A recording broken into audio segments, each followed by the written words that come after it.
जिस तरीके से जो तस्वीरें लगाई गई हैं, चाहे रानी लक्ष्मीबाई की हो, तमाम स्वतंत्रता सेनानियों के बीच में जब बहादुर शाह जफर की तस्वीरें लगाई जाती हों, तो क्या ये अपमान नहीं माना जाएगा एक क्या तरीके ये अपमान नहीं माना जाएगा? बहादुर शाह जफर का अपमान किया गया है, जो उनके मुंह पर कालिक पोत दी गई औरंगजेब को समझकर। लेकिन बहादुर शाह जफर ने अंग्रेजों को 1857 की क्रांति में शायद लोहे के चने चबा दिए थे। आइए जानते हैं शर्मा जी से क्या कुछ उन्होंने बोला है। ये जानकारी आपको शायद ना पता हो, आइए देखते हैं।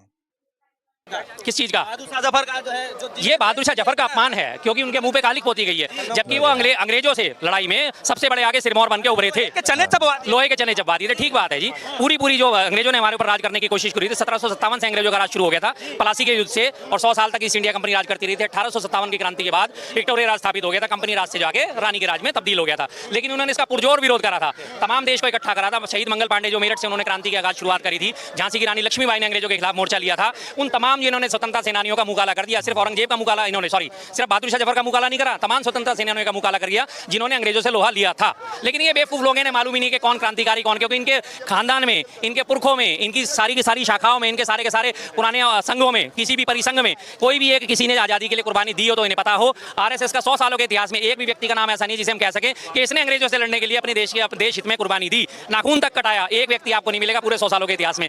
हिंदू महासभा में एक व्यक्ति आपको नहीं मिलेगा, आरएसएस में एक व्यक्ति आपको नहीं मिलेगा जिसने देश हित में कुर्बानी दी हो। लेकिन क्योंकि जानते नहीं इनका काम क्या था, जब 1942 में भारत छोड़ो आंदोलन चल रहा था, इन्होंने इसकी खिलाफत करी, और पश्चिम बंगाल में मुस्लिम लीग के साथ, जो देश के बंटवारे की सबसे बड़ी जिम्मेदार मानी जाती है, उस मुस्लिम लीग के साथ पींगे बढ़ा के सरकार बना ली थी इन लोगों ने। और गांधी जी के असहयोग आंदोलन का इन्होंने विरोध करा था कि नहीं, हम अंग्रेजों के साथ हैं, हम इस आंदोलन का विरोध करते हैं।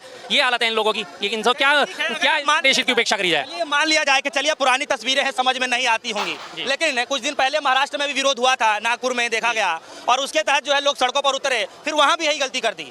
जलानी चाहिए थी तस्वीर औरंगजेब की, जला दिए बहादुर शाह जफर की। क्या वो तस्वीरें तभी देख लेनी चाहिए? सर ये कुछ देखने भालने वाले लोग होते हैं, समझदार लोग होते तो ऐसी हरकतें नहीं करते। जो समझदार लोग होते हैं वो ऐसी हरकतें नहीं करते। जो पढ़े लिखे लोग होते हैं उन्हें पता है ना कि ए का मतलब ए है, बी का मतलब बी है। उन्हें तो A square B square plus 2 square A B 2 B जो होता है ना, वही नजर आता है इन्हें। तो भारत के 600 करोड़ मतदाता नजर आते हैं उन्हें। तो जब उनका राजा ही ऐसा तो प्रजा कैसी होगी सर? जब उनका राजा कटर की गैस से चाय बनाने का दावा कर सकता है तो प्रजा से क्या उम्मीद करेंगे उनके मानने वालों से? जब उनका राजा कहता है बादल आ जाएंगे तो रडार काम नहीं करेंगे। पूरे विश्व के तमाम वैज्ञानिक हैरान रह जाते हैं, अरे भाई ये कौन सी नई टेक्नोलॉजी आ गई, हमने तो रडार विकसित करने में अरबों रुपए फूंक दिए। तो जब उस चीज को मानने वाले, उस थ्योरी को मानने वाले इनके समर्थक हैं, तो उनसे आप क्या उम्मीद करेंगे कि वो बहादुर शाह जफर में या औरंगजेब में या अकबर में या हुमायूं में